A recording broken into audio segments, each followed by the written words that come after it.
नमस्कार, सत श्री अकाल। आप देख रहे हैं SSI2। मैं देवेंद्र सिंह लड्डू। इस वक्त हम हैं सिखों के 10वें गुरु गोविंद सिंह महाराज की जन्मस्थली में। तमाम सिख संगत लोग आ रहे हैं, तमाम मज़हब के लोग आ रहे हैं दर्शन करने, मत्था टेकने के लिए।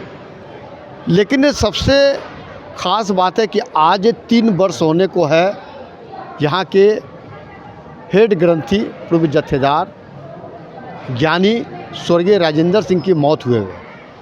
इस तख्त साहब से जुड़ी हुई तमाम तरह से चीज़ हम आपको बतला देना चाहते हैं। हमारे बीच ज्ञानी राजेंद्र सिंह के पूरा परिवार है, शोकाकुल में है और 3 दिनों का ये पाठ हो, चाहे वो लंगर खिलाना हो, तमाम के परिवार, चाहे उनके पुत्र हो, चाहे उनके पौत्र हो, चाहे उनके भाई हो, आज लगे हुए हैं और नम आँखों से उन्हें फिर से सच्ची श्रद्धांजलि दे रहे हैं।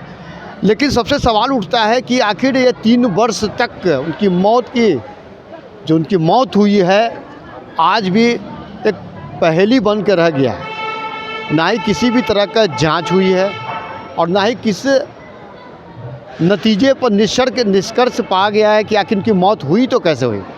क्या कुछ करें उनके पुत्र और क्या कुछ करें उनके भाई। हम सीधे चलते हैं, वो क्या सोचते हैं इस तख्त साहब से। सीधे चलते हैं। सत श्री अकाल। सत श्री अकाल। वाहिगुरु जी का खालसा, वाहिगुरु जी की फतेह। हेड ग्रंथी ते साबका जत्थेदार भाई साहब भाई राजेंद्र सिंह का आज 3री बरसी है, जिसमें परसों रोज़ से श्री अखंड पाठ साहब रखाया गया था। आज श्री अखंड पाठ साहब का भोग पड़ा ते दूसरी मंजिल में दीवान सजा, जिसमें कथा कीर्तन हुए और समूह स्टाफ सम्मिलित हुए। आज 3री बरसी के उपलक्ष्य में अभी भी लंगर चल रहा है। इसका समूह परिवार का बहुत बहुत धन्यवाद देते हैं। यहाँ का प्रबंधक कमेटी का भी धन्यवाद देते हैं कि इस बरसी के उपलक्ष्य में सब शामिल हुए। लेकिन दुख की बात यही है कि ज्ञानी जी का जो मर्डर ही कहा जाए, अभी तक उसका कोई निर्णय नहीं हुआ, उसका कोई सुराग नहीं मिला, नहीं इसके परिवार को कोई इंसाफ मिला है।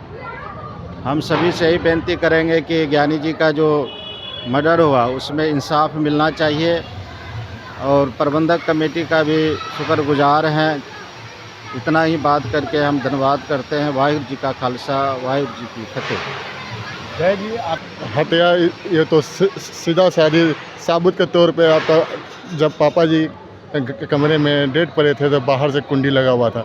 उस इलाका में कोई कैमरा नहीं चालू था, प्रबंधक कमेटी का कोई आदमी उसमें हस्तक्षेप नहीं किया और उस समय पुलिस प्रशासन भी उसको लॉक कर देना था, कमरा को ब्लॉक करके उनका इंक्वायरी करना था, कुछ नहीं किया। हमने कितने बार CBI का रिक्वेस्ट किया, प्रबंधक कमेटी को भी बोला, यहाँ तक कि प्रधानमंत्री को भी चिट्ठी दिया है, लेकिन अभी तक कुछ नहीं। अब बस आप ही लोग से माध्यम से अपील करना चाहते हैं कि इसका सुनवाई हो, इसका साफ़ सुथरा क्लीन चिट मिले कि हत्या को किसने किया। मैं तो आस लगा के बैठा हूँ, देखते हैं कब तक मिलता है। उनकी मौत होने के बाद क्या लग रहा है कि यहाँ से तार जुड़ा हुआ है? तार तो बहुत गंभीर जुड़ा हुआ है। इसका तार एक गोहरे मस्किन से जुड़ा हुआ है।